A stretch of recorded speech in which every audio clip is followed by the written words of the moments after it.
Good morning. Good morning. This session is about scaling up open science monitoring. So what we heard yesterday, we heard about from the Pathos projects and from the OSME is what they have done in order to make sure, open science and the impact of open science and how we evaluate it. And from the OSME principles is, what are the key things that we should be paying attention to. So now today's session is that I would like to say that it's yet another launch, okay, not just the OSME principle launch, but the EOSC Open Science Observatory launch. So for you that are not Europeans, the EOSC is the European Open Science Cloud, and it's the initiative of Europe to make sure that, a data-driven and data-intensive research embeds open science at every aspect. So in order to have this to move forward, monitoring is essential. So in the beginning, we're going to have two presenters, Stefan Liebler from the European Commission, to present us the context and the backdrop of the EOSC Observatory, the why, the what, the how. And then Teresa Shibitsti, okay, close enough, okay, from OpenAIRE, who is the project manager of the EOSC Track Here project, funded by the European Commission to implement this thing. So we're going to have this first half an hour of introducing you to the EOSC Observatory, and then we're going to have a panel. We will introduce the panelists. After, we have three key topic, three topic questions, for discussion, not, specific questions. And we would like you to also to participate in this, because I think, from what you will see is that it's implementation time, it's doing time, and it's going to be very, very important to have your feedback and see how to move this together forward. So with that, I'm giving the floor to Stefan.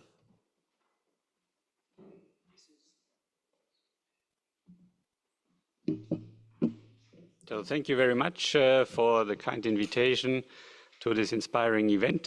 I will give a short introduction to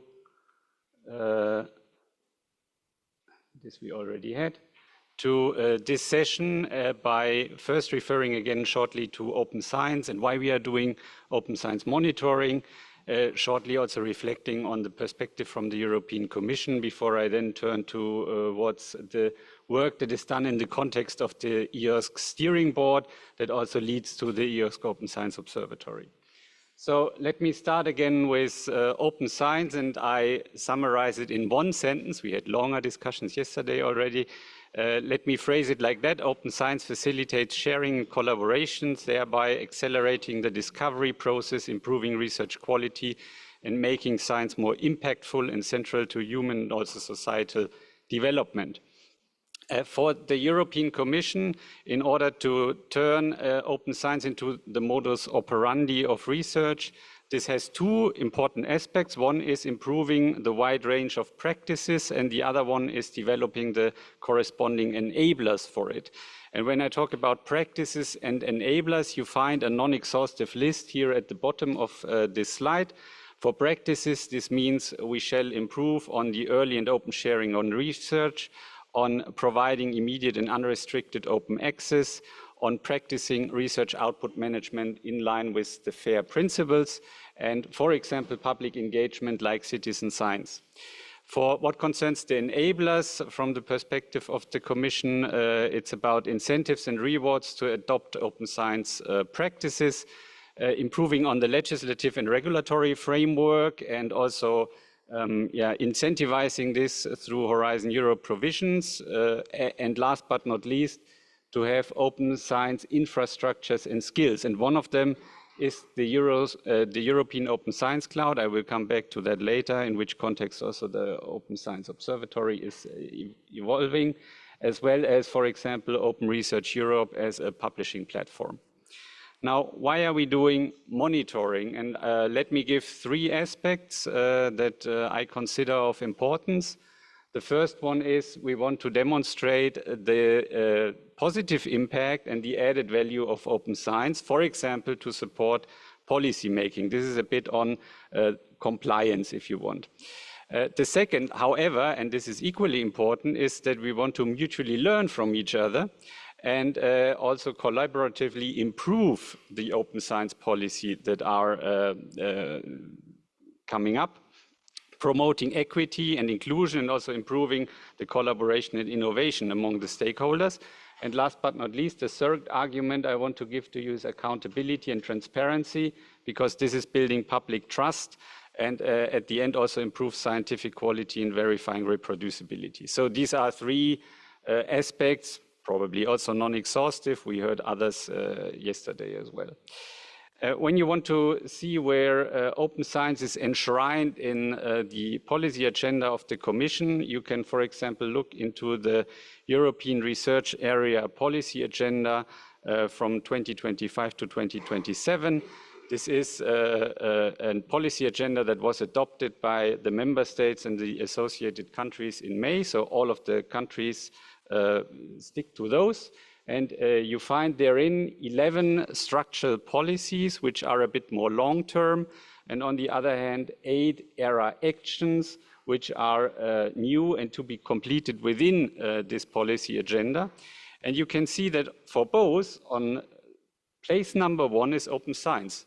So for the structural policies, it's enabling open science, and for the ERA actions, it's equity in open science. And there are also others that do have a relation to open science, being it on research assessment, you find number 5, or for example, number 10, enhancing trust in science. And when you look a bit closer, and this I will do on the following slides for what concerns number 1 for the structural policies and the ERA actions, you can also see that monitoring appears there explicitly. The ERA structural policy number 1, for example, the one on enabling open science, has as a fourth expected outcome, assess the impact of open science policies and practices based on an open science policy intelligence platform, which is, for example, what we will talk about later, and Teresa will present it to you. Or when you look into ERA Action 1, equity in open science, you can find we want to work on recommendations for developing an EU policy approach to equity in open science in its different practices. For this also, monitoring is needed and very helpful. So you can find in the ERA policy agenda really open science as a top priority of the European Commission. And with this, let me move to open science monitoring and the European Open Science Cloud. As Natalia was saying, we are in the process of building now the European Open Science Cloud really as a web of fair data and services. I will have one slide later on it to say a bit more details. The European Open Science Cloud as a whole has different stakeholders. It's us from the commissions, it's obviously the member states and associated countries, and they form the so-called EOSC steering board, which represents them. And last but not least, there's also the EOSC Association, which represents the research community with respect to the European Open Science Cloud with more than 250 members. And in all of those, you will find monitoring initiatives. There's, for example, the last one here, the monitoring of the co-program partnership. If you want to know more about that, you can check by scanning this QR code, but I will not talk more about this. Instead, I'll focus on the monitoring in the context of the EOSC steering board, which is happening through an annual survey now the 4th time already, and which is the basis content-wise for the EOSC Open Science Observatory. And there's another aspect in the future, also EOSC as a technical system, and this is called the EOSC Federation, will have its own monitoring. I will have one slide on this at the very end of my talk. Now, let me come to the annual surveys of the EOSC steering board. The first survey on national contributions to EOSC and open science was carried out in 2021. And since the survey 2022, it's based on a monitoring framework, which you can access by scanning this QR code, or then if you would have the slides also by clicking the link. And it's a monitoring framework that is evolving. So a first version is from 2022. Another version was adopted by the steering board this year, and it was co-created with within the monitoring subgroup, respecting the views from all of the different stakeholders. I will explain to you the monitoring framework on the subsequent slide. All of the results that are generated in this context are available through a Zenodo community, so are publicly available. You can find the raw data that is handed in every year. You can find the annual reports. One example is given down here, and you will find it in the Zenodo community. And you can also find, for example, a brochure of use cases on EOSC and Open Science, and this I found specifically helpful to also work on use cases and in the future, for example, impact stories, because these best practices are really something that the policymakers, for example, like to see. Now, let me shortly flash the monitoring framework that is now used for the survey that is currently still running for 2024.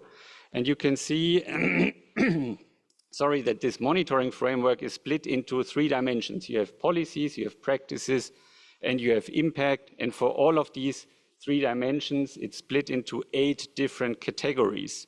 And in all of those, you can find a couple of indicators asking for example, if a country has a national policy in that specific category, and if this policy is mandatory or not, if they have a financial strategy, what about research performing organizations or research funding organizations, asking for a national monitoring, whether they have established the use cases, their investments, the country outputs. And this is, for example, something that we were revising from version 1 to version 2.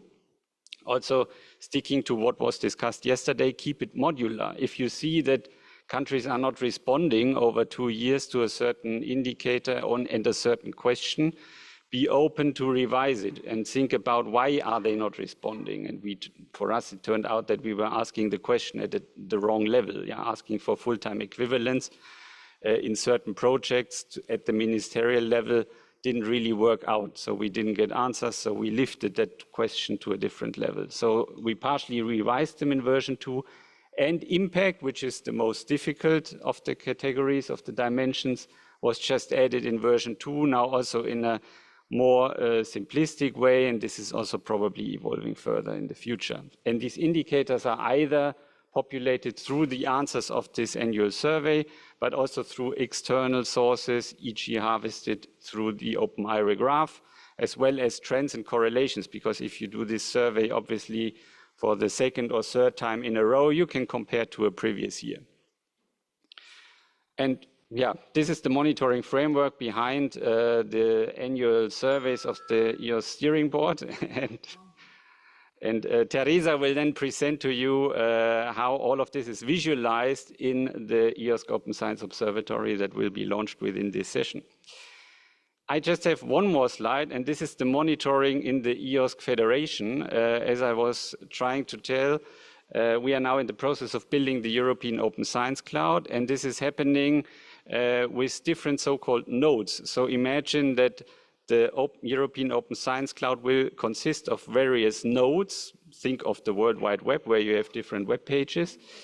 And you log in as a researcher to one node, and you will be able to, through single sign-on, find the services and data of the other nodes. This is the idea. And there's now the EOSC EU node that is already in place, and another 13 EOSC candidate nodes are existing, and they are working now since March on several use cases that they want to present in November. And monitoring is considered a so-called federating capability in this context, meaning you shall also be able to monitor in the future, for example, how often a certain data set is used, actually stored somewhere or transferred to elsewhere. And this you can obviously do at a technical level. So this gives you new chances to monitor also open science from that perspective. But this, to be honest, also this monitoring federating capability is still a vision. So this is something to be worked on in the future. And with this, I finish my talk. Thank you.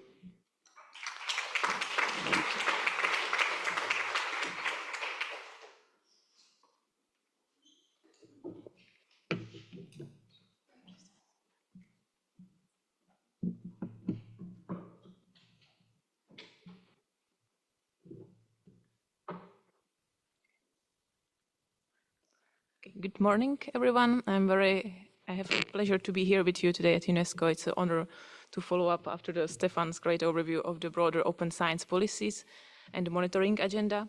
I'm Teresa Shibiste from OpenAIRE AMKE, and I'm honored to officially launch with you today the second phase of the EOSC Open Science Observatory, a platform built to monitor, support, and inform the progress of open science across Europe. So let's dive in. So what exactly is the EOSC Open Science Observatory? So in short, it's a policy intelligent platform that monitors how open science is progressing across Europe. It provides a clear, data-driven overview of national policies, practices, and impact. This helps countries and institutions align their strategies and benchmark their process and make informed, evidence-based decisions. Let me walk you through the story, how the observatory was created.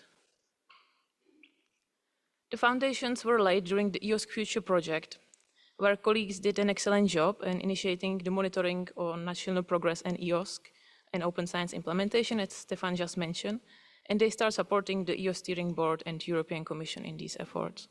In 2022, the first version of the EOSC Observatory was launched. And then in 2024, the EOSC Track project started, and with it, a new chapter started.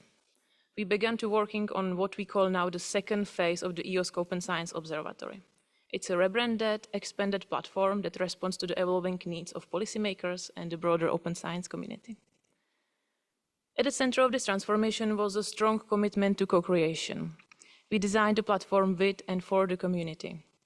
This includes, for example, one-to-one consultation to map specific user needs and structured feedback loops with the EOSC Steering Board and the European Commission. And I would like to take a moment here and say how truly grateful I'm for the ongoing support from the European Commission, and not only for the founding this work, but mostly for their ongoing support, engagement, and constructive feedback. Especially thanks go to Stefan, because he was always there for us and support us. And of course, a big thank you also go to the EOSC Steering Board subgroup on monitoring, because they give us amazing guidance, insights, and valuable contribution at every stage of this process.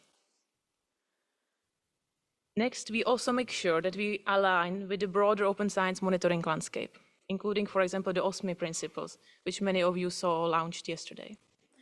We also take care that we are aligned with the FAIR data principles and, of course, priorities of EOSC Federation. As a concrete example of how we put the OSME principles into practice is that, for example, the fact that EOSC Open Science Observatory is built to be transparent and open by design. From the code to build the platform to the underlying data and the final visualization, everything is openly available under open license, well documented, and ready to do land area use. Let's now take a look at the different data sources that feed into the EOSC Open Science Observatory. So first, and the most central, is the survey on national contribution to EOSC and open science that Stefan already introduced. If you recall, there was this monitoring framework that Stefan showed at one of his last slides, and this framework is implemented in practice through this survey. This survey is completed by the national experts, by country managers, who provide a high-level overview of the policies, practices, and impact.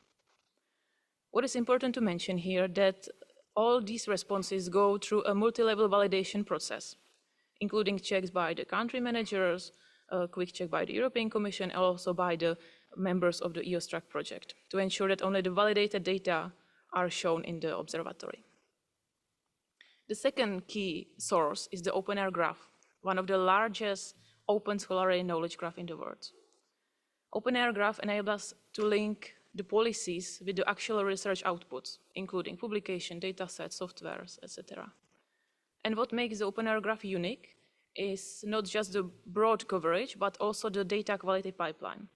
With the process for aggregation, enrichment, and duplication, this gives us a very high-level quality data, which are interoperable and updated regularly.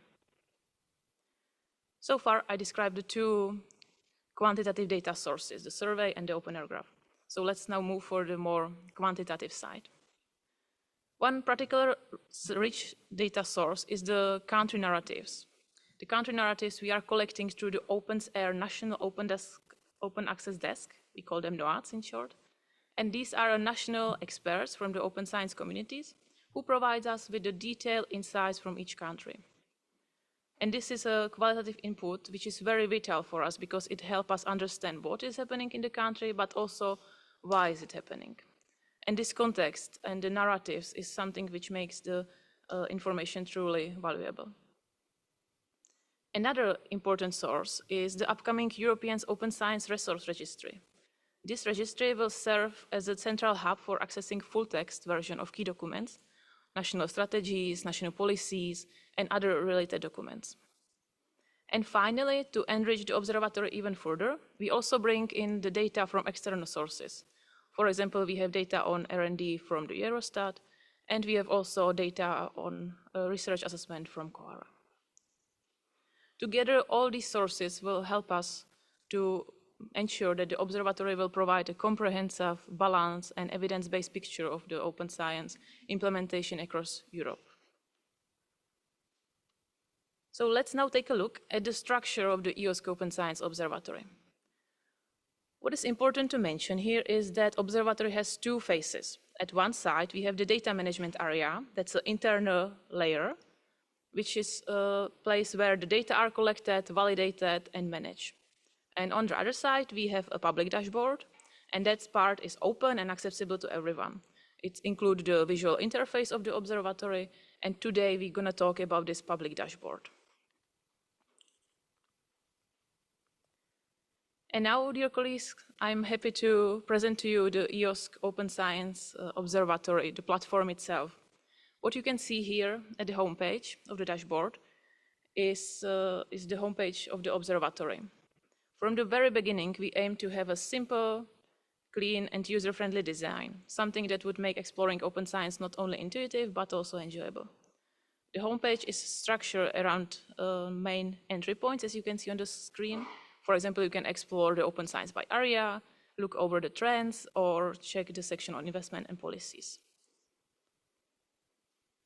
Here you can already see the Explore page of the observatory. More specifically, you are now looking at the open science by area. And this is where users can dive in deeper into some key components of open science, the open access, publishing, open data, fair data, open software, etc. Each tiles will lead you to a specific dedicated page with the visualization and the presentation of the data from the survey, OpenAIRE graph, and other sources. Again, we try to keep the layout same, keep it simple, clear, and functional. So let's now take a closer look at one of these areas in detail. For this demo, I have chosen to take you through the open access section. At the top of the page, there is a short introductory explanation of what is open access and what it means and why it matters. And this is important to make this page accessible even for many of those who might not be total open science superfans like we are here. So even if you are just open science curious, not fully converted yet, this will give you a clear picture of what open access is and why it matters.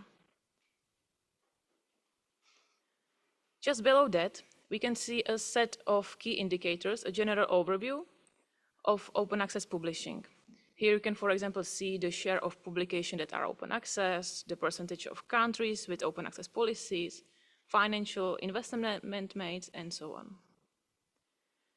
Then if we move to another section, there is a section dedicated to national policies and monitoring. Here we can see a map showing where countries have mandatory or non-mandatory policies on open access. And then there is also a monitoring, national monitoring on open access publication. To go even deeper, you can also click on the country to get better overview. Next, we're highlighting the financial investment in open access publication. And then we move also to trends over the time using the data from OpenAIRE graph. You can also play with the graph to show just the numbers that you are interested in. To go even deeper, we also present here the distribution of access type by publication output. And finally, we also show how access patterns vary by the field of science. So let's now talk about how we can turn the data from the observatory into insights. So this platform, it's not just about collecting and presenting data, it's about turning data into insights, into action. And the observatory plays here a concrete role in supporting evidence-based policymaking and strategic decision-making. As an example, I choose here how the data from the observatory directly feeds into the major EU-level outputs, for example, the ERA monitoring.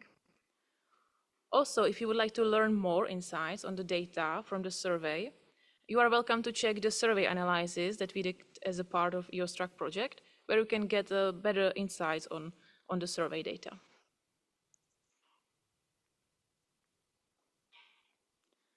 And let me share with you a quick look of what is ahead of us. One of the key milestones that I'm really looking forward is the launch of country pages. This will offer us a more detailed country-specific view of open science implementation, including national policies, infrastructure actors, and most importantly, the national narrative of open science. And this is something I'm really excited about because I believe it will give us a very nice overview of what is happening in each country. Another exciting development is the European Open Science Resource Registry, and this will serve as a structured, searchable database of national strategies, policies, and related documents. Here I'm excited about the fact that we will play with the AI and LLM tools to enhance the user experience and searchable capabilities. We will be also expanding with new thematic areas, for example, information on persistent identifiers, licensing practices, and different open access routes. And these points are something that actually came up from the feedback loops that we had with the community, because the community is interested about these practicalities. And looking even ahead, we plan to introduce a custom search, so users can generate a tailor-made insights based on their own needs. And finally, we will be collecting open science impact and use cases to showcase real-world examples of how open science is making a tangible difference across disciplines and communities. And here we have also opportunity to turn the insights and findings from pathos into action, using their tools and methodologies for measuring open science impact. As you heard yesterday, there has been a lot of done, and now we are ready to put this in the use, maybe with the observatory. And of course, we are not thinking just short term, we are thinking about sustainability to ensure that this tool will continue to support evidence-based policymaking in the future as well. So in short, we are not done yet. What you just saw, it's not finished product based on the platform, it will grow based on the needs of the community and the policymakers. So if you will have any suggestions after you will browse the observatory, if you have any suggestion, feedback, or ideas, please reach out to us. We will be happy to hear from you. And before I will close, I would like to reflect on few lessons learned through the process of building and evolving the EOSC Open Science Observatory. First, and perhaps most importantly, this is a learning process. If you look closely at some of the responses to the survey on the national contribution to EOSC and Open Science, you would notice that there are questions that we cannot still fully answer. And not because the data is missing, but simply because we are not there yet. And that is okay. The survey and the observatory itself, it's a tool for reflection and aspiration, a way how to highlight what is still missing and inspire what is possible to do with open science. To get there, of course, we have a job to do.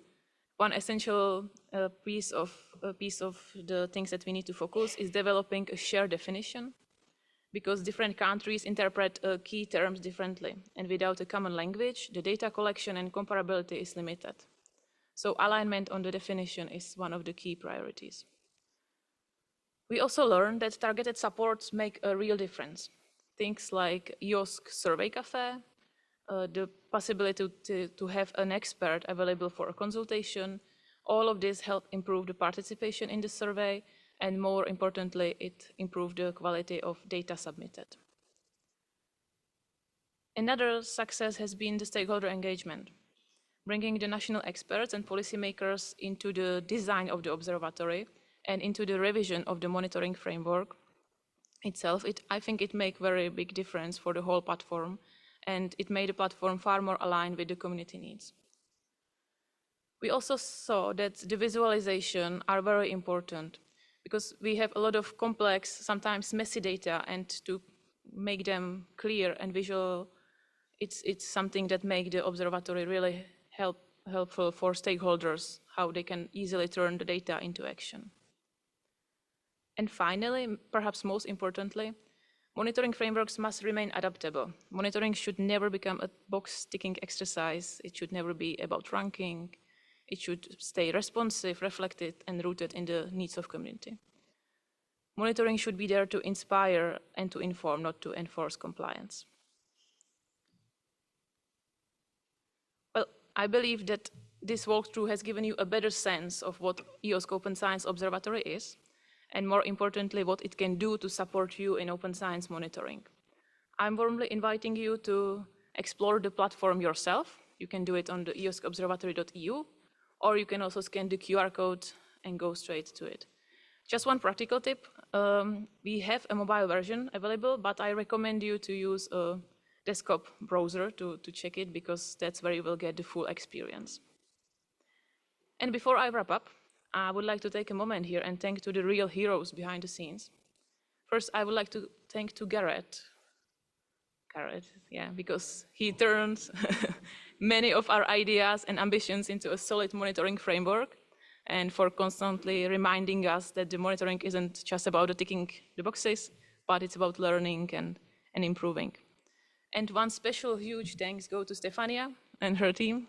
Thank you, Stefania, because she managed somehow to turn the ocean of the data and our crazy ideas into some clean, elegant, and working platform. So thank you very much, Stefania. And yeah, it's been a pleasure to share with you the official launch of the EOSC Open Science Observatory, and I hope that next time someone will ask you, how is open science progressing? You will know where to take a look.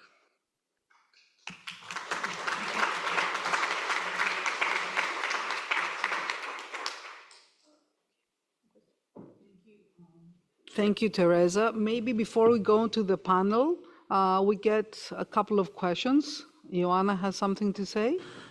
Just one thing from the online audience. Johan Rurik is asking, what do financial investments in open access publications track? Is it APCs and transformative agreements?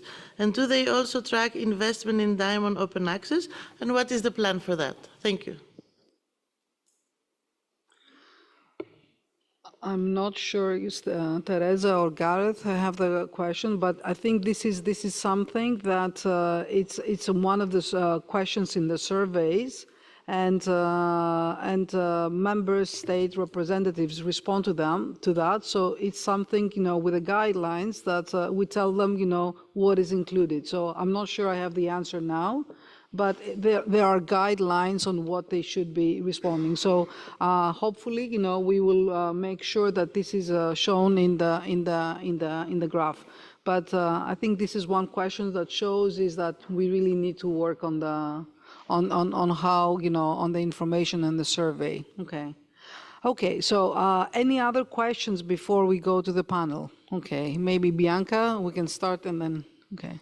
Yeah, thank you. It's actually a direct addition to what you just said and to Johan's question. There's also a new project, the TOSAC project from University of Grenoble-Alpes, that tries to chart contributions to other open science infrastructure, including Diamond Open Access. That could also be a source of that financial data collected in a systematic way. Okay, if you can send us the link, yeah, that would be great. And yeah, thank you very much for this presentation. It's very interesting to see in 2 years' time how this observatory has evolved with a lot of qualitative and quantitative data. But my question is, maybe we may have even too many data to make sense of all of this. So you mentioned that there was a specific analysis in the framework of one project to analyze some data, but I was wondering, is there a plan to invest and engage into analysis or meta-analysis at European level of all those data, qualitative plus quantitative, and just helping policymakers to make sense of all of this? Because it's huge, it's really impressive, but making sense of all of this is somehow challenging. So helping us with analysis that we could, use. I will let Stefan or Teresa respond to that. Thank you for the question. I would welcome to invite you, because we have one great analysis of all the data that are available, and Garrett actually prepared this analysis, and there you can get like overview of all the data that are submitted by the country managers, which will give you the higher overview.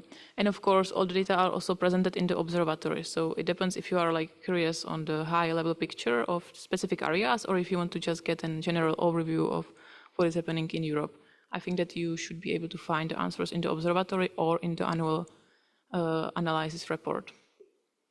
If I may add to that, I think, the analysis is very important, but what we would like to have is the questions. What questions are you trying to answer? So the steering board, maybe Volker, I'm speaking on you, on behalf of you, is maybe what we can do is, gather all of these questions that member states or other actors, they would want to ask, and based on the analysis based on that. But okay, maybe you want, okay. And then I will, you talk first and then I introduce you. Okay. Just very short to this first question. So each question, of course, is a question of interpretation also. In each country, this entails different things. We had the example with open access publications costs. So we leave this very much to the individual country how to answer this, but we always ask to put in the comments, what did you put in there? So that it's transparent for you as a user, but also for the countries to know what is in there. And in principle, I mean, we start this out, it's a policy group, right, the steering board. So we want to make sure that the policies on open science are more or less aligned in Europe for the time being.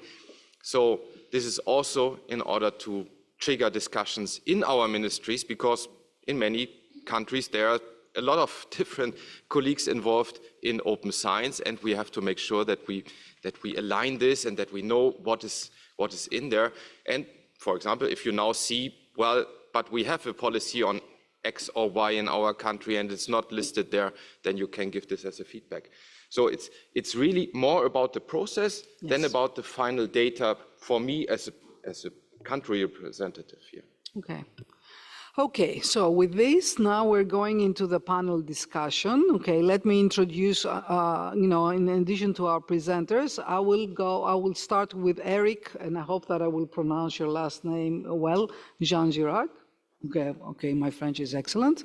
From the French Ministry of Higher Education and Research. And Eric here is representing a national monitor, the French Open Science Monitor, and the work that they did. Then Volker, now officially introduce you. Volker is also from the French Ministry of Higher Education and Research, so he knows a lot about the European Open Science Cloud and how this is shaping at a country and at a European level, because Volker is also the chair of the European Open Science Cloud Steering Board, which is member state representatives from ministers. So you have a dual role now in this discussion. And last but not least, it's Anna Persik. I think everyone knows you in the room, so I don't have to introduce you, which is great for me. Now, having heard yesterday about, principles, about, what we need to monitor, how, when, and all so forth, and now the EOSC Observatory and the UNESCO the UNESCO survey and the monitoring and the French monitor. So what we have here at the table is three perspectives, okay, at different granularities, different levels. So the first question is, it's not a question, it's a discussion topic, is, we're talking about policy and how to do this and measuring things. So what I want to ask is, from national to global is, and European or regional in between, is, what are we doing? How can we make sure that these systems, interoperate? Because me as a user, I wouldn't want to come to the French monitor and see a number or that France is doing great and then go to the European observatory or to the UNESCO observatory and say, okay, they're not doing so great. I mean, this is an example, right? So maybe, we can start by, your thoughts on how, how you see the paths and the routes and, from even, I would say, institutional to the global. What are the key touching points. And I will start with Eric, and then Volker, and then Anna, and then of course Stefan and Teresa can intervene at any point in time. Okay. Right. Thanks, Natalia, for this. So yeah, this is a very good question, and actually I would like to add an extra layer. That is subnational layer that are the institutions and the funders as well. So maybe we need to think about what's an open science monitoring and what's the recipe to do that. And to do that, basically, you need data, you need code, you need methodology, and an infrastructure. And I think a key point is to make all of these elements as fair as possible, like if we were in a very liquid market. So if you want to access the output data from the French Open Science Monitor, it has to be very easy to do so and to consume this data in different ways so that you can make sure you are able to integrate the data and the results into your own systems. And for example, that's what we did in France. We started first to build a national monitoring to help to support the public policy. And then we make it available to the sub-levels. So all the French institutions and French funders can use the infrastructure for free to have their own local monitor. And it's very easy for them to set up. It's like a few minutes. And so we have a very huge adoption rate for that. So it helps a lot. So we went from national to local. And then for sure, there is the other way around, going up. And as Teresa said, we need to agree and to build a consensus on the KPIs, on what we want to monitor. But also, I think we need to, I don't think it's a linear path. Like, it cannot be exactly the same thing from a little engineering school to a European or even a more global monitoring system. I see this more like hubs, a network with hubs of like nodes, where everybody can try to cooperate with others. And just to give two quick examples of this kind of thing that we did in France. First, we collaborated with Japan, so not the closest country for us, but we met them here at UNESCO 2 or 3 years ago, and we helped them build their own version of an open science monitor with very similar to the French Open Science Monitor. And another example of this is more about creating, improving the metadata that are the layer of all the monitoring. And we built a curation platform called the Works Magnet. It's used a lot in France and even now abroad to make affiliation metadata of better quality. Okay, so thank you for this response. So what I hear is that, for the data-driven, or the quantitative indicators, you have very well-established processes. Even though now wearing my OpenAIRE hat, I think, the community needs to work on this, on the consensus of how, we make this data, not the results of the data, but, how we make sure that this data, because there are so many discrepancies on how we calculate this data, like, what is gold, what is hybrid, what is bronze, and, just to get some results, or what is fair. And I think, from my personal view, is this is where we need to work as the community, not many, but this is something. Okay, okay. Just one comment on this. I'm not sure we'll be able to agree. No. All on this for sure. But at least to make sure it's transparent, yes. I think having all the underlying data available is key. And then everyone at the different level, we can build different KPIs to monitor what we want to monitor. Okay, okay. Thank you. And then maybe I can go to Volker and then to, so this is, so Volker, because what we saw is that the EOSC Observatory and the steering group and with the European Commission doesn't just have quantitative data. We started from the qualitative data and then we added the quantitative data, so. Yes, so if we think of trying to make sense in this landscape of different monitorings. Of course, every monitoring has a different question, and we said yesterday, okay, it's more important what we want to know than deciding first on the metric. So as the steering board, monitoring is rather about policies and what they then mean in the different countries. And of course, if you want to make sense with this in the context of other monitorings, I think first this transparency is very important, right? That you then know, okay, this country has identified this question in this and this sense.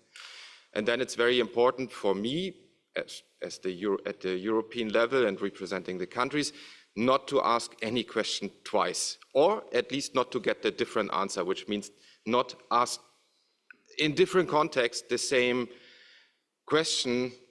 For example, how much do you invest in open science to different bodies? So there should be one answer to that, and this is the difficult question also in countries to coordinate this a bit, and this is what we are working on.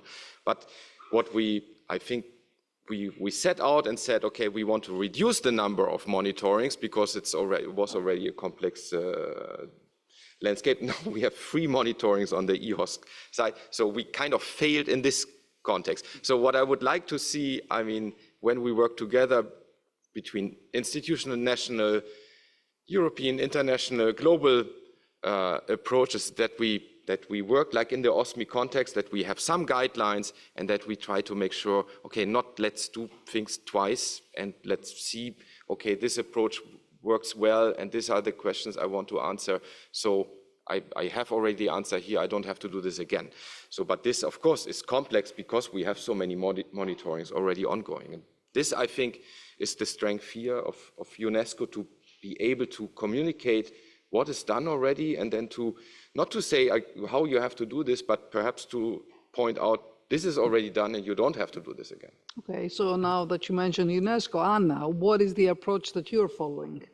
Yeah, thanks so much. And you'll hear a little bit more about the UNESCO reporting in the next session, actually, where we will go a little bit deeper into what type of survey we have, what is the procedure, how does that link to the recommendation that we have on open science, because I think what's important, and you just said it before, different monitoring systems are therefore also for different reasons. So of course, an international monitoring system will not get into as much detail as an institutional one will, or a national one. So I think for UNESCO at the global level, what is important is to understand broadly what is going on across the different regions when it comes to open science.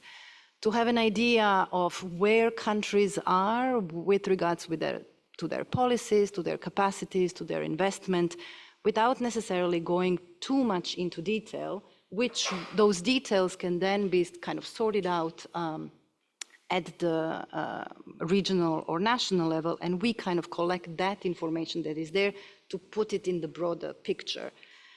The key objective, ultimately, I think, of a global monitoring system is to understand where the gaps are and where we kind of have to collectively invest to fill those gaps. And again, taking into account the entire world, because one of the points of the recommendation is that you cannot have open science if it's not global and if it's not equitable.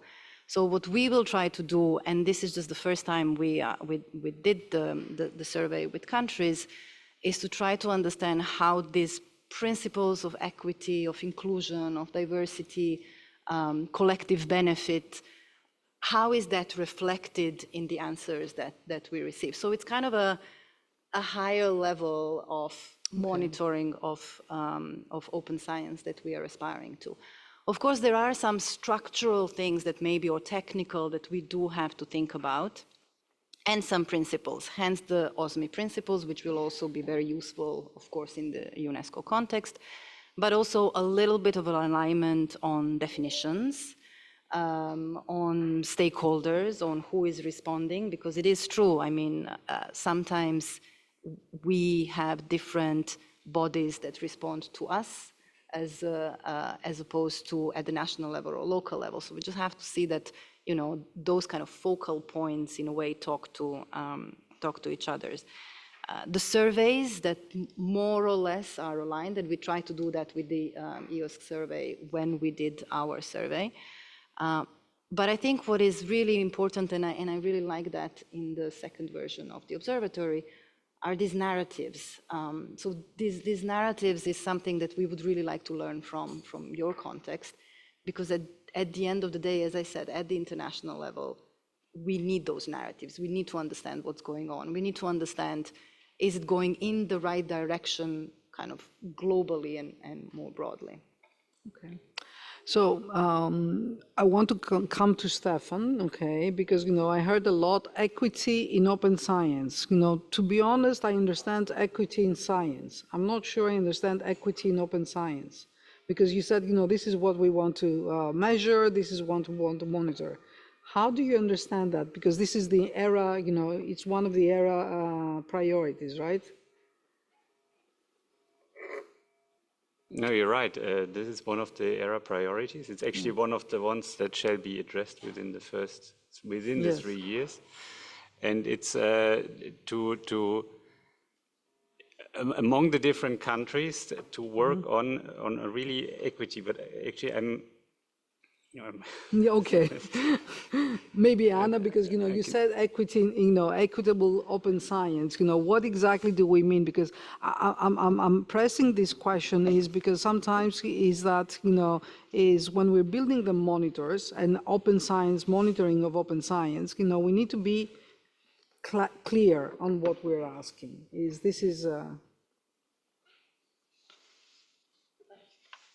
will not let you. Okay, great. Equity in open science or equity in science, in the end, it's the same thing. So, I mean, at least I think from the UNESCO perspective. Okay. Yeah. Okay, good. Because when I saw this era, equity in science. Now, before I want to jump to the second topic, which is from numbers to impacts. How do we make monitoring meaningful for policy and practice, and not just compliance? What I hear in many cases, especially in OpenAIRE with the graph and the monitors that we have, I hear a lot of complaints about policing. We are becoming the police of open science, and this is not a nice term. So where is compliance? Where is policing? And then where is the fact that we need, in order, because we saw that in the EOSC Observatory in the steering board, there was a long process of learning and there was a long process of training and educating. I mean, even from Stefan, even Volker. So where I will start with Stefan now. Where do you see this? Where is the boundary of from numbers to impact? That the numbers do not mean compliance and policing, and what do we need to do for capacity building in order for everyone to understand, and and also for you and Volker, is that EOSC and open science is not just open science to publications, but there are so many players and actors out there. So how do we engage and train them? So, as I was trying to emphasize with these 3 bullet points that I had, why we are doing monitoring, the first one was on creating value for the policymakers, which is more like the compliance checking, no? But on the other hand, it's also about mutual learning and collaborative improvement, which goes in the direction. And what I find very, very helpful in that sense, where the use cases and impact stories that we are gathering, because this is something where others can really learn from each other. They can see how another stakeholder is really implementing this. Okay. And within the annual survey, we were looking for use cases when it comes to this dimension of practices, and we are now looking for impact stories when it comes to impact. And this is, for example, one of the aspects I find very helpful, and I found yesterday the presentation we had from PathOS regarding the 2 cost-benefit analysis, for example, very interesting, because this is something you can also give a policy maker at hand to have something to demonstrate the added value of open science. So this is just one aspect in that regard that I find very helpful. Thank you. And then, maybe Eric, did you have to go through the process of training and capacity building on making sure everyone understands what's at stake? Yeah, sure. Actually, just to reply to the question from numbers to impact, I think open science monitoring, at least for us, was at the beginning a very strong communication tool. And as such, you need to explain, to be very clear and transparent on the things. So it was a communication tool for us at the ministry. It was also a communication tool for all the French institutions that adopted the monitor. So it's not at all about policing. On the contrary, it's about promoting all the good work that has been done. And just to give one example, we track open access by discipline, and there is one discipline, chemistry, that has gained 50 points in open access. So it's a huge improvement, and it's a very, very good thing since 2018. So anyway, at the ministry, we don't have a power anyway to be a police. So it's more about promoting the good work. So communication is key. But also there are some ways to turn monitoring into actions. And I just have one example for that about clinical trials. So here it's more about policing because making clinical trials transparent is mandatory by law, and at the European level at least. And what we saw within our monitoring is that it's not the case at all for now. So we are preparing very concrete action to take contact with promoters, with sponsors, to help them make the clinical trials transparent. So what I hear from you saying is that, you did this, you did your exercise with the numbers, and because you are the ministry now, you can go and take actions. Yeah, we try to. Okay, good. Okay. So I think, this is something that I think is a very good example, because this is, there are some monitorings just to do monitoring, but then, we're missing the follow-up and the actions. So maybe Anna? Yeah, I think we definitely, from UNESCO side, cannot do any policing at all, and countries report on a voluntary basis. The recommendation, it's a legal instrument, but it's again a voluntary. It's soft law. It's a voluntary legal instrument. I think what's really key in our case, it's really not just policing, but it's even not about ranking countries or comparing them in terms of you are doing better than somebody else.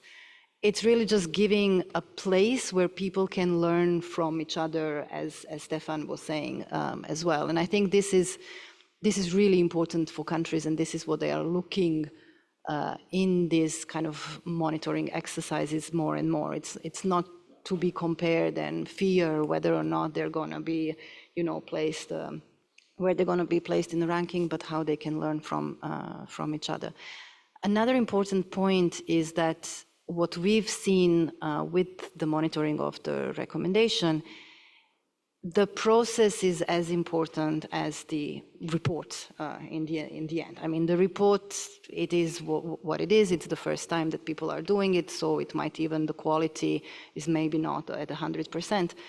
But many countries, for the first time, have actually had to think about how do they monitor what is happening in open science in their countries. So they set up this really interesting national, we'll hear a little bit more about that in the next session, but they set up the national committees or some kind of bodies that bring together different stakeholders that are involved in the open science landscape, that then kind of steered the monitoring process. So it wasn't about one person at the ministry or somewhere else just ticking the boxes, but really kind of engaging in a process that then will also be used in between the monitoring periods. So the monitoring is every 4 years, but in between there hopefully is going to be something that is happening. So it's impact is not just in terms of compliance, it is about the processes that can be put in place, or institutions or bodies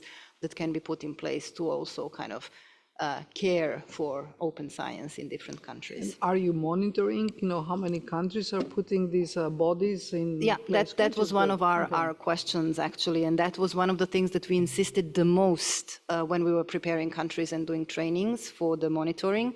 We said, particularly for this first reporting, the most important thing is to gather your stakeholders and understand who is doing what in the country and how you can actually work together. Yeah. Okay, thank you.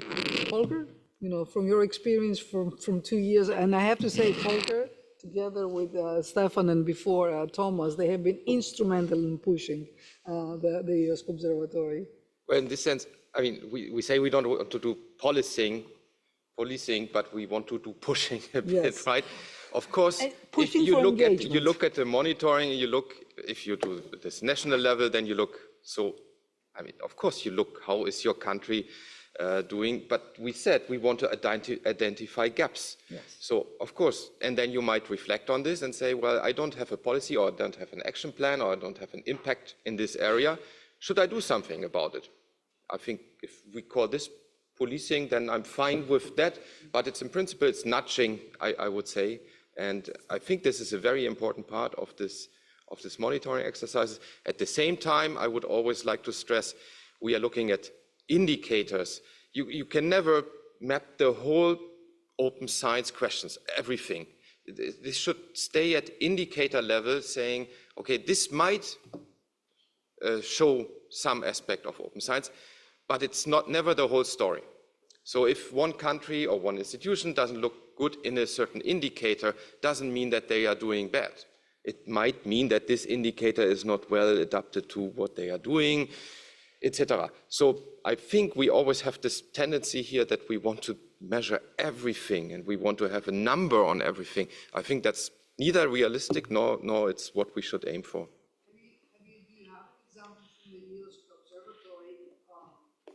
Do we have an example from the EOSC Observatory that one country, because of the monitoring, it was a wake-up call for them to do something or not, or is it too early? Well, this is a bit different. I think it's the whole EOS process. Yeah. It's not only the monitoring, but this whole coming together and working in or in several dimensions of open science, that it gives incentives to better work together, especially in the countries, because we have also a lot of questions where we say, do you know if your policy is also implemented at organizational level? And then you have to start discussing with your research performing organizations or research funding organizations, and this kicks off a process then. Yeah. Okay. So I think what the takeaway point that I would get from here is that monitoring is really nice as long as there is it would be great to have a follow-up like what the French ministry is doing. So they have the power to see and change and to bring change. Yeah. Okay. Let's. Okay, it's not power. The commitment or the willingness to change. So in our case also, one of the things that we use the monitoring for, as I said, we identify the gaps, but those gaps then kind of guide our planning process for activities in the next couple of years. So it is action upon the results of the monitoring also, because that means that, some resources might be allocated to that. Our time will be allocated to some of these priorities, and the priorities, we will actually look at them from the monitoring that we have received. So it is an important process, the monitoring process in this case. I think, this is good. It's a process, it's a learning. Now, I will not ask Teresa about, or maybe just some short comment about, the training and, what is your, from the EOSC Observatory and the engagement and the learning and the training of the people who are responsible for filling the surveys. Yeah, so I think that for us was a very great experience to engage with people during the design of the observatory, because we engaged during the last summer with people from different organizations on European and national level, and just learn what they need to see in the observatory. And I think that's what makes the observatory more user-friendly, because we try to focus on what they really need and what we can offer to them. And I think that then it also a bit engaged with the people who were filling in the survey, because we organized together with European Commission and EOS Steering Board the EOS Cafe, Survey Cafe, where we engage with the EOS Steering Board members and the country managers who are filling in the survey. And we guide them through the process from the technical part, how to fill in the survey. And also it was great to see that many of the country managers themselves, they share like some tips and tricks how to fill in the survey most effectively, how to reach out to their local organizations, universities, and things like that. So I think that was very enriching session for everyone who attended. Okay, thank you. So before we move to the third question, that is our topic discussion, which is a bit different, maybe, do you want to add something to what, to the two first topics, or do you want from the audience to ask the questions that I did not ask? And feel free to, to ask the tricky questions. No questions. Joanna, no questions. Who's there? Yeah. Oh, okay. So please. I have two very basic questions concerning the observatory from EOSC side. So the first question is, why are you limited only on 2021 and 2022 and not beyond? And the second question is, I'm looking at one of the graphics concerning investments in EOSC and Open Science. And the pie chart shows that more than half of the money spent is entitled as other. So what does other represent here? Thank you. Okay, this is a tricky question. No. Let's see. No, maybe Volker. Okay. For the money, so the thing is that we asked this question, how much do you invest in total into Open Science and EOSC? And then there's also the option that one identifies subcategories. Not every country is doing that. So this is why other is then the prevailing number. Then for the years, so right now we do what we call, or we just finished what we call the 2024 survey, which is answered in 25, and where some data, financial data, are then from 23. But if you look at answers on the policy level, I think they are much more up to date. So, but there's of course a certain delay, especially when it comes to financial contributions. But for everything else, also the use cases and the success stories, they are usually more up to date. If I may add to that, what I think is that it's not a learning process also for the people who are responding, but it's a learning process for the steering board, is to learn, what people consider to be open access or open science, because open science is huge. Is it money for computing, for access to computing? Is it money for AI? Is it money for standards? So I think this is a learning process that works both ways. I think this is one of the key things. And questions like that is, hopefully that they will be answered in the analysis, or they will be answered in the narrative of the country, or in the success, in the impact stories. Okay, so this is what I would like to say. So before we move to the third, okay, go ahead. I have one question about it's very basic question. What is open access? Because on this graph in EOSC Observatory, I see open access with license, open access without licenses. For example, from my point of view, this is free access if it's without license, because you don't know what is possible to do with this digital object. Another thing is open access with license. We have some licenses which are restricted licenses, so it's possible to use maybe for and I don't know how you make this statistic. This is a little bit tricky, I think. So who can answer? Because I can give an answer. No, I can answer anything, right? But I think is that in OpenAIRE we have been dealing with that for many years. Is that because we have repositories, okay, and you have the green open access, where in repositories, some repositories or many repositories did not put any license, okay, and when we asked our legal consultants, what can we do with these publications, okay, they told us nothing. Okay, you can read it, but then you cannot use it for text mining. You cannot use it for LLMs. No. So in the era of a data-driven, where it's machine readability and actionability, these licenses are super important.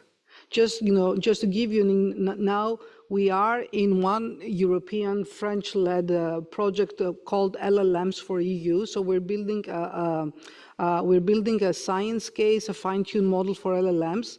And what we're doing in OpenAIRE, we're going publication by publication to say, what is the license? Because if there is no license, we don't give it out.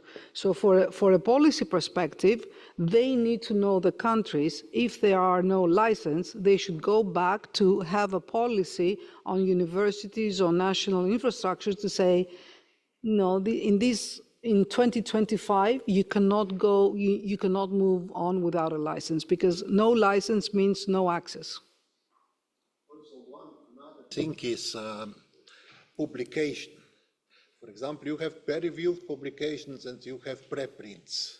And I don't know if this is on the same level or not on the same level, because from these numbers it's not possible to find this information.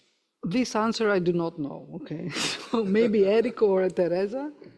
Can you repeat the question, please?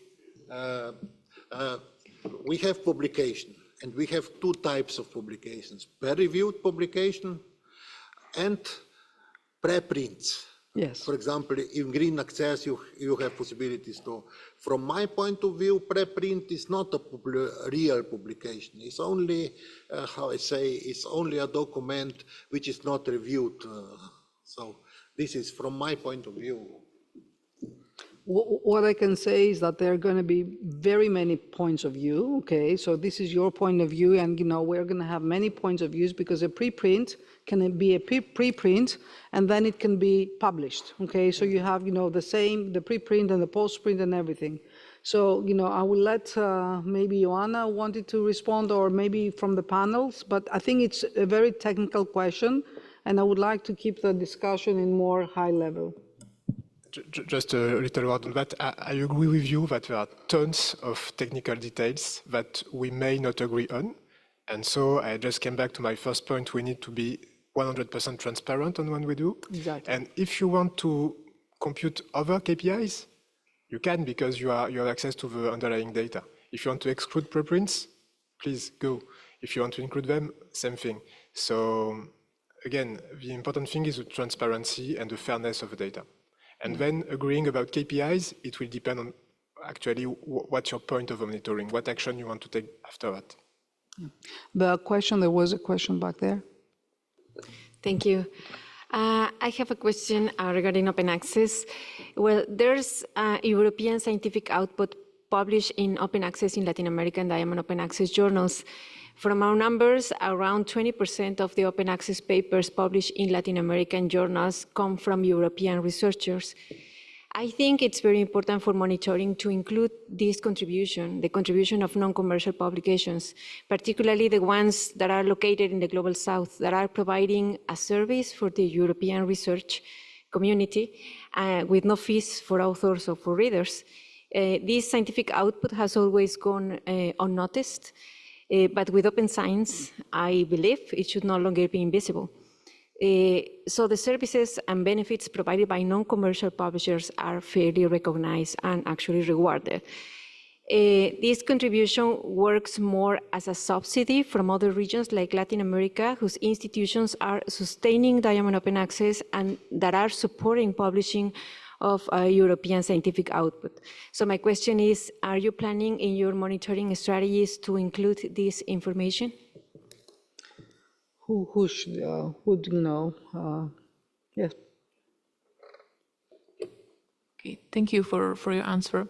I think it's also very important to mention that here we're focusing on the European Open Science Cloud. So we are focusing on the authors who are affiliated with the European countries, and we're showing here only the publications that are affiliated with authors who have their affiliations in the European level. But of course, it might happen that some of them publish in some journals that are outside of Europe, and that's completely fine, and then the data are shown here.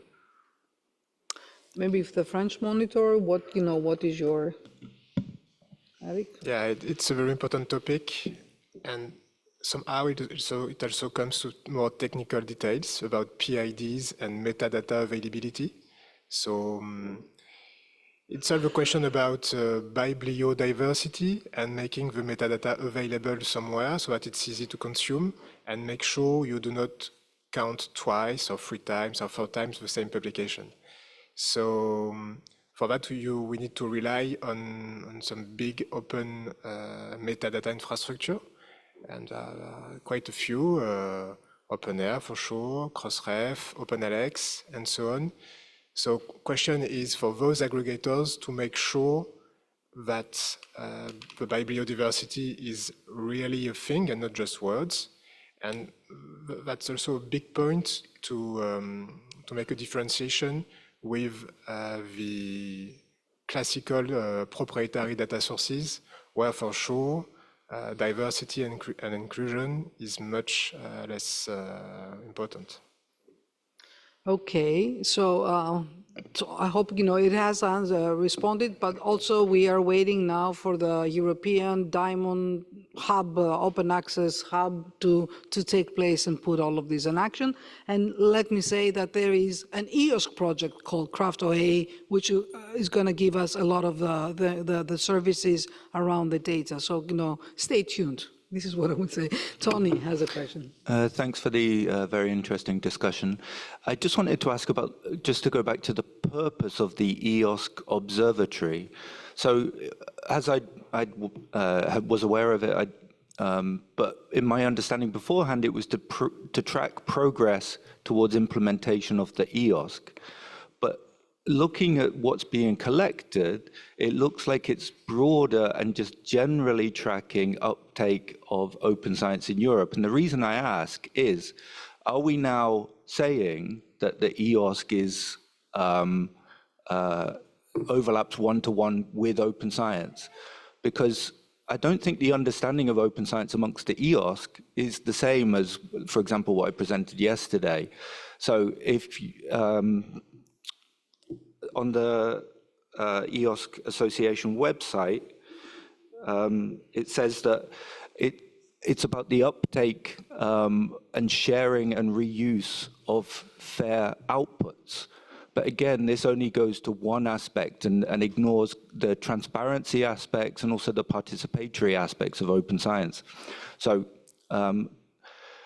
is EOSC Observatory being used in general to track progress towards open science, and therefore is the way that we are tracking open science being influenced by one particular set of stakeholders? EOSC is very policy and infrastructure heavy and maybe doesn't reflect the understandings of open science amongst many researchers. Thank you. Yes, so I agree with you, not everything which is open science is in EOSC, and not everything which is EOSC is covered by open science. Then when we started our monitoring exercise, there was a discussion at the ERA level, European Research Area level, saying, well, if you already do this for EOSC, why don't you go into the neighboring domains which are logically connected with EOSC, and also take up some monitoring there. So we don't have the aim of monitoring everything which is open science, but we don't restrict it only to what do you put into this EOSC ecosystem, but it goes a bit further. I think that's a fair answer. And of course, I mean, open science has so many axes, and we cannot and we don't want to in the EOSC Observatory monitor everything there. Yep. Susan? This maybe relates to that comment, because I've already said I love the monitoring principles that were launched yesterday. Is the observatory and EOSC going to reflect on how it might review itself or implement those principles? So we just had a brief look at the principles yesterday, and so we think there's a bit of discussion necessary, but in general, I think we very much comply with the OSMI principles. But that's, are you going to, put something out there that says that, like, put a process in place?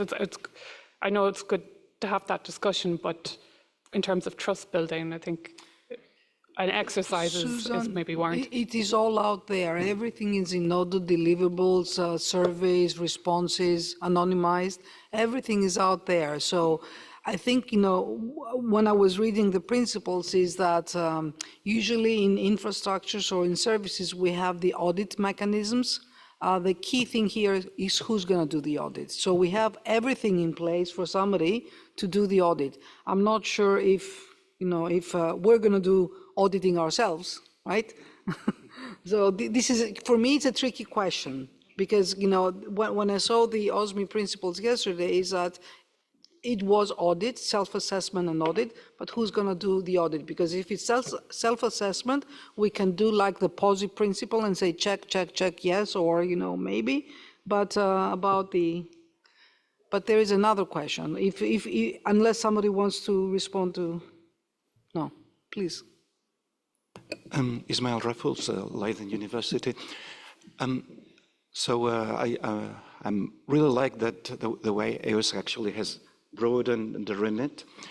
The question now it's about the geographical remit. So it seems to be very focused on, well, completely focused in Europe. And the question is, the countries involved, I'm also participating in the G7 or the OECD. So whether there has been any effort similar to this EOSC Observatory, which cover a broader geography, or whether there's been discussions as well with, let's say, Latin America, whether Latin American Society, the CLACSO, the Society for Social Sciences, is making efforts on open science. So beyond Europe, how do you position the observatory? Maybe Anna can, because EOSC is European, right? So, beyond Europe, it's Anna's. I don't, but I think it's a good question in the sense, is EOSC thinking about reaching out to other regions as well, and how? I think that's a good question to have. What we have seen from countries is that by looking at EOSC more broadly, and then now maybe also at the observatory, countries in certain regions are thinking about reproducing something like that in their regions as well.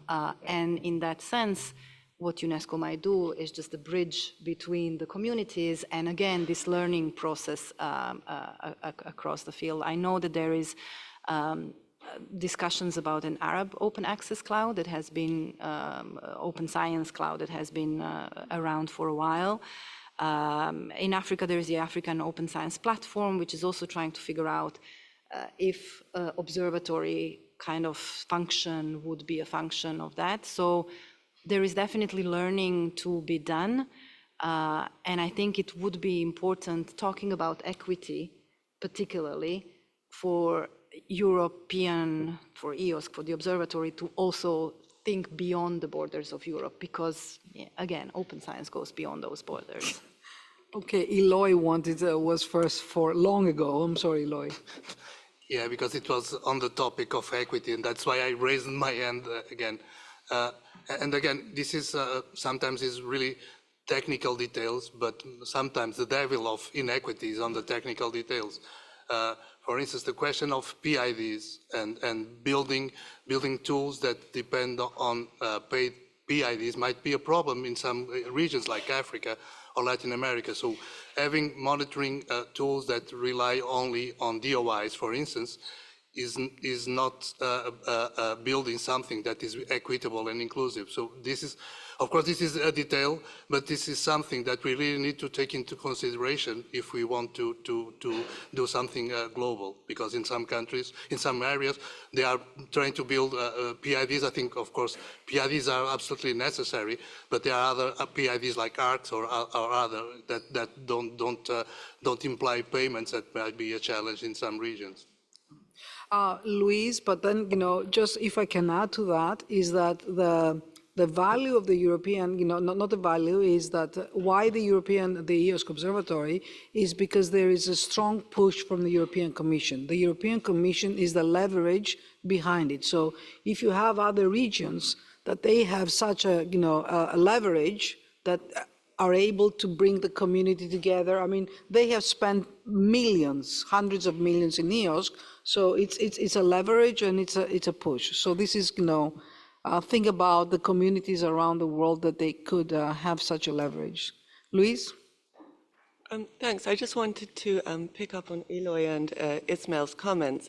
It is my understanding for EOSC that there's already EOSC countries and EOSC widening and EOSC widening associated countries, and particularly the widening associated countries, which are observers of EOSC, but there is movement towards involving them more in EOSC. Many of them are not in Europe. I know that Tunisia and I think Morocco are in the widening associated region. So I just wanted to ask whether there is a potential of a little bit of hegemony in this observatory and monitoring strategies, because we are now already thinking about broadening the boundaries of EOSC beyond the European Union. So I just wanted a reflection on that. Stefan. I mean, and Volker. No, sure. Thanks for the question and for this discussion. Indeed, the associated countries are also members of the EOSC steering board. We have quite a few who are very active, who are outside the European Union. And they also are invited and do contribute, for example, to the EOSC Open Science Observatory. You can find, for example, Turkey in, I think Teresa was clicking on it in her presentation. So we do have the associated countries to Horizon Europe being involved. I mean, when it comes to the EOSC Open Science Observatory, we saw that the observatory in itself is fully transparent, so you can get all of the data from the Zenodo community. You can also download the software. It's fully open technology. So if anyone else wants to use the software, very much invited to do so. When it comes to the survey, however, as we were discussing already previously, making a monitoring framework is often very specific to what you are asking and what is the original question behind, whom you are asking, and for whom you are preparing the data. And this, of course, has a European perspective, this annual survey that we are running. It boils down at various places to European policies and how they are implemented. So it doesn't make a lot of sense to copy that survey directly to other regions, obviously. No, you will need to have other monitoring aspects, indicators that are more applicable to other regions if you want to make use of that. But other than that, as I was saying, so far it's fully transparent. I think yes, and Volker, if you want to add something, because I think it's baby steps, okay, and the baby steps for 4 years there. Well, I think this geographical border around EOSC, this is just due to the fact that it's under Horizon Europe, and Yes. we are not able to say, well, we invite now another country, because there are certain rules when we work with the European Commission, and the European Commission puts money in there. So this being said, of course, we had countries which were outside there, which participated. So, but I think in general we will have to stick with this borders around the EOSC world, which we cannot break easily because it's bound by what we do in the context of with the European Commission. Anna, and we'll skip the third topic. So it was a hard topic no matter what, so we'll skip it. But Anna, and then the two questions are in front and. It would be good to talk about it very quickly. I think we can also talk about it very quickly. No, the point is not necessarily to use exactly the same model of EOSC and just include other countries that would do the same survey. And we have been talking with the Commission to try to see how does the global and the regional and national kind of comes together in this sense. So it's more about, again, learning from each other. And with those regions who may wish to put something in place, have a conversation and some resources provided so that they can also pick things up and they can maybe do something that is interoperable and that would make sense when it comes to possible learnings, comparisons, or other things. So it's not replicating the same in other regions, it's just accompanying other regions. And also could be adoption, well. adapting. Absolutely, and again, going back to the OSME principles, it is about modularity and it is about adaptability and flexibility. Yeah. Thank you, the lady in the front, that she's been patiently waiting. Yeah, thank you for sharing the observatory cases as well. So my name is Reni from Indonesia, and actually my team is one of the who fill out the survey for monitoring for UNESCO Open Science as well from Indonesian context. And the difficulties that we face is when we gather the communities from grassroots and also policy, it's quite to represent generalize for Indonesian context, for example, because we have developed region and underdeveloped region, so it's hard to make it generalizable. But yeah, we try to fill out the survey actually. But the interesting part mentioning about the regional context and narratives, country narratives, and also the PIDs limitations when we want to make it interoperable to monitor our outputs is the thing is my question is how can maybe there are cases from Latin America, Africa, but there are limited dialogue between Asian countries or Southeast Asian countries to work together. So are there any UNESCO recommendation on how we can make a South global dialogue to build and empower our work together? Thank you. And thank you very much for filling the questionnaire from Indonesia as well. We really are promoting and trying to promote as much as possible conversations at the regional level. But we do need champions. You do need a couple of countries that will actually commit, again, in terms of resources, in terms of time, in terms of just making sure that they do bring countries together in a regional dialogue as well. And again, I think there is a lot to learn from the European side. It's not going to be the same, but there are some principles, there are some processes that can be put together. Latin America, something is happening. I mean, open science, open access has been around for a very long time. So there are, of course, more for us. In Asia, it is true. In the Arab region, it's the same. We are lacking a little bit, but we are pushing as much as we can.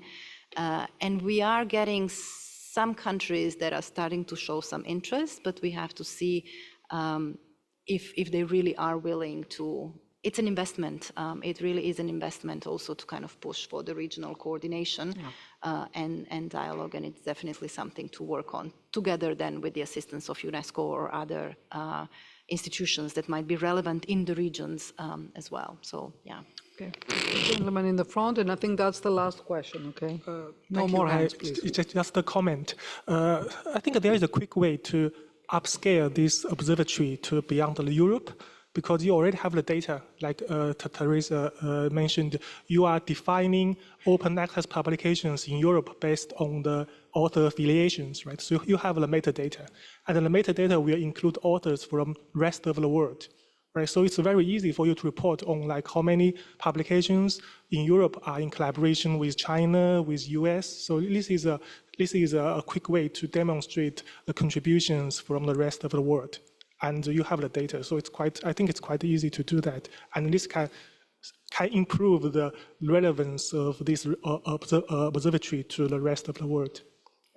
Eric, do you want to respond?